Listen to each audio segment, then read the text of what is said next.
Bali, hindi ko pala ito kinuha mga katunying dahil merong bulaklak. Ito try kong magpabuto, or ito try kong baka makakuha tayo ng binhi dito mga katunying. Kaya hindi ko pa siya kinukuha. Hindi ko alam kung paano kumuha ng binhi nito, pero itry lang natin. Alam, ba't may basag?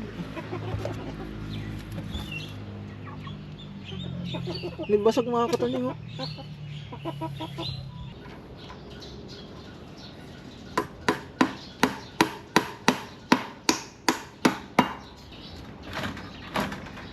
Ba't kinaka siya? Kasya ito nung nakaraan.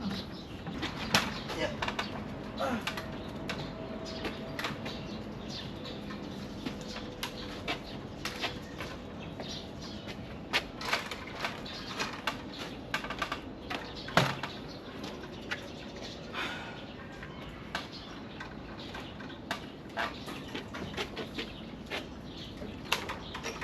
Ito lang ating finished product.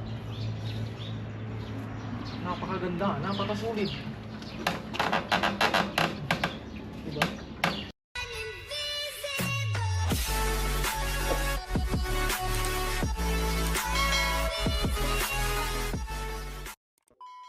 So what is up mga katunying, another day, another vlog. At syempre welcome back sa ating YouTube channel. At kung ngayon pala kayo napadpad sa aking YouTube channel mga katunying, ay inanyayan ko kayo mag-subscribe at i-click ang notification bell para ma-update kayo sa mga susunod pa nating video. At syempre for today's video, wala na tayong ibang gagawin kundi gawin ang ating daily routine. Yan. At mahina na mamunga yung kamatis natin mga katunying, pero still meron pa rin bunga.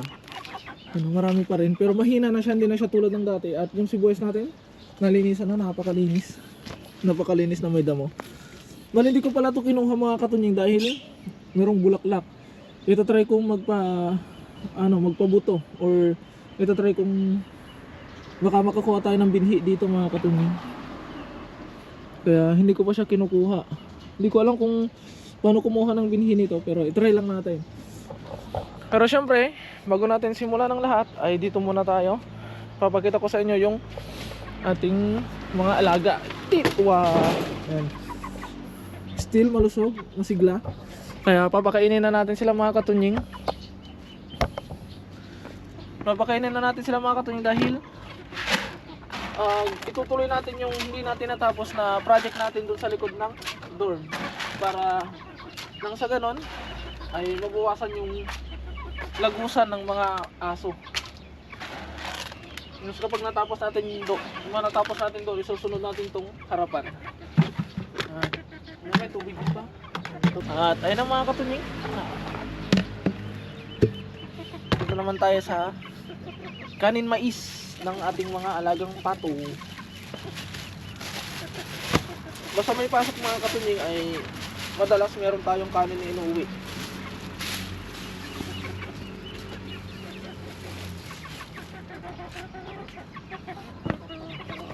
Haluan na lang natin ng mais.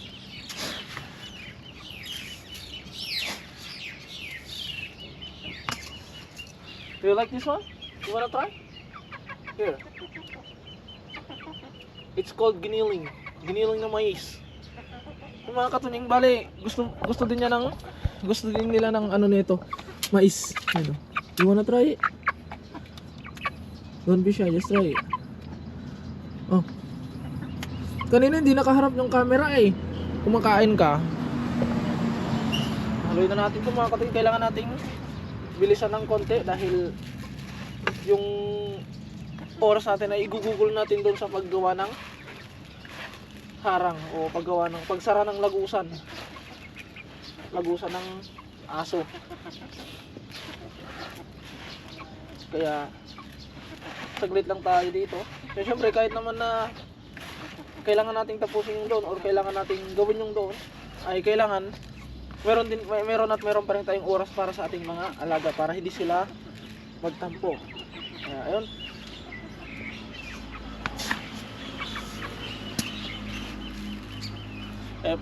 Pasok na natin 'to mga katunying.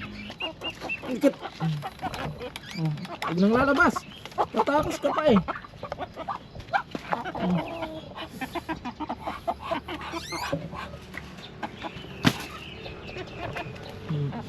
Ayun na yung mga pato natin mga katunying. Oh. Ang bilis nilang lumaki. Ayun o. Tapos, wait lang. Update muna tayo sa itlog. Ilang piraso na. Wala, ba't may basag? May basag mga katunying. Oh.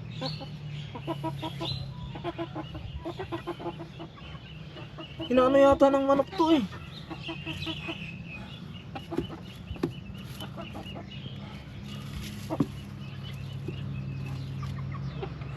Wala. Mukhang kukunin natin to mga katunying.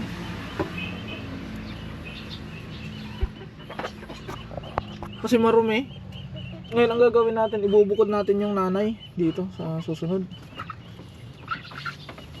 Kasi nilagyan ko siya ng ano, naglagay ko ng dahon ng saging dito. Winalis naman ni Indonesian. Kaya ayun. Tapos yung manok natin, pinapasok nila to. Ilan na? 2, 4, 6, 8, 10, 11. 11 na sana, nabasag yung isa. Ngayon nalagyan natin ng sapin to mga katunying, damo o kaya dahon ng saging na tuyo. Ngayon ay magpapakain muna tayo.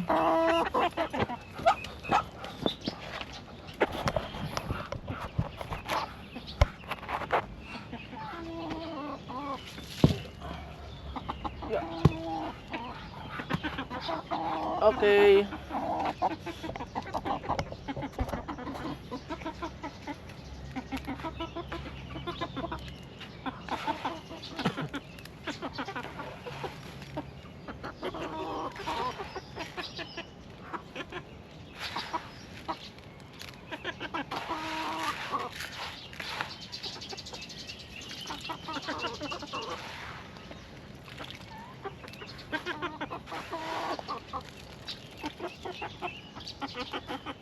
Bali, tapos na tayo dito mga katunying. Doon naman tayo sa maliliit nating sisiw.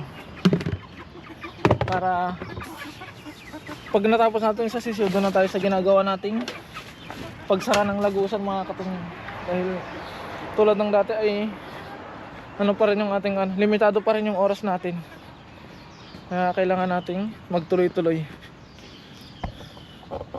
Pero kahit na ganoon pa man ay syempre kailangan nating gawin ang ating mga daily routine at hindi natin sila pababayaan.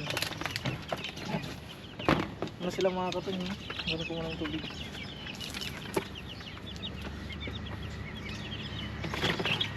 Diyan lang kayo ha.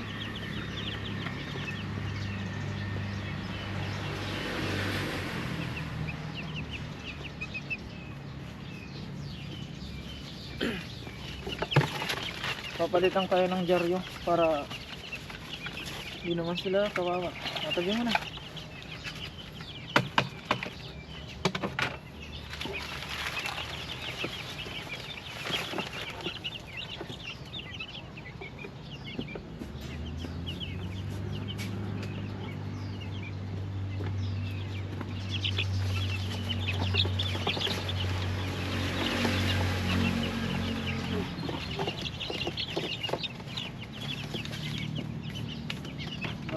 Ilagay na natin yung kanilang kain. Ay, lagyan muna natin ang pagkain.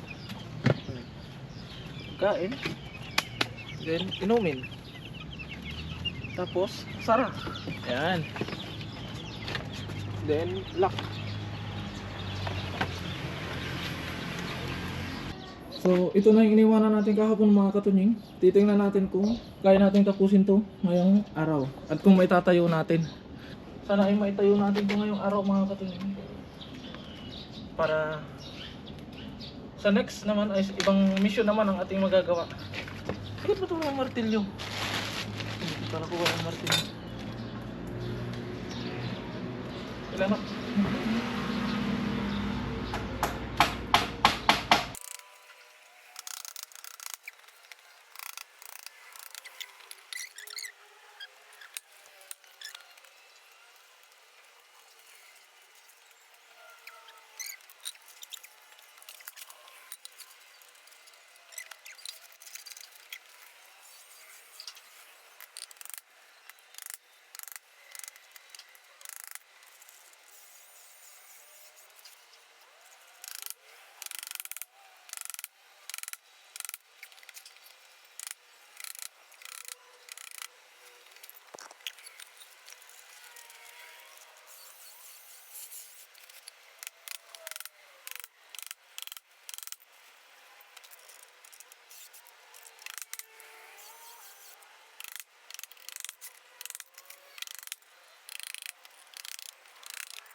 Hindi ko na alam mga katunying kung yung aso makakalusot pa dito.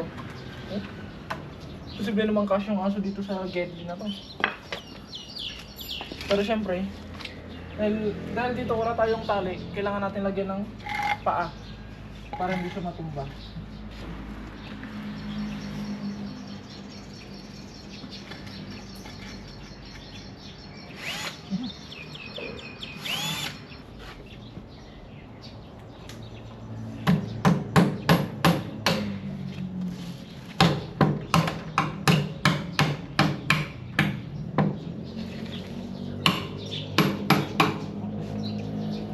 Goods!